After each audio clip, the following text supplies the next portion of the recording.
नमस्कार मंडळी, लग्नानंतर होईलच प्रेम या मालिकेच्या पुढील भागात आपण असं पाहणार आहोत की वटपौर्णिमेचा सण असतो आणि त्यासाठी काव्या आणि पार्थ हे वडाची पूजा करत असतात। त्यानंतर आपण पाहतो की काव्याने साडी नेसलेली असते आणि तिला सावरता येत नाही, तिचा पदर निसटतो। तेवढ्यात पार्थ हा तिला मदत करतो, तिचा पदर तो सावरतो। त्यानंतर पार्थ आणि काव्या हे दोघेही एकमेकांकडे पाहू लागतात। त्यानंतर आपण पाहतो की नंदिनी ही वडाची पूजा करून घरी येते। मानिनी नंदिनीला एक आनंदाची बातमी सांगते की नंदिनी, जीवा हा शुद्धीवर आला आहे आणि शुद्धीवर आल्या आल्या त्याने फक्त पहिलं तुझंच नाव घेतलं आहे। तेव्हा नंदिनीला खूपच आनंद होतो। ती मानिनीला म्हणते की मी पटकन त्यांना भेटून येते।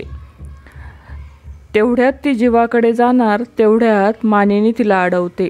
नाही ऐकून नंदिनीला खूपच वाईट वाटते। तर पुढील येणाऱ्या भागात मानिनी ही जीवा आणि नंदिनीला पुन्हा एकत्र येऊ देणार का, हे पाहणं अतिशय रंजक असणार आहे। तर मंडळी, लग्नानंतर होईलच प्रेम या मालिकेचे नवनवीन एपिसोड पाहण्यासाठी आपल्या चॅनलला नक्की सबस्क्राईब करा। धन्यवाद।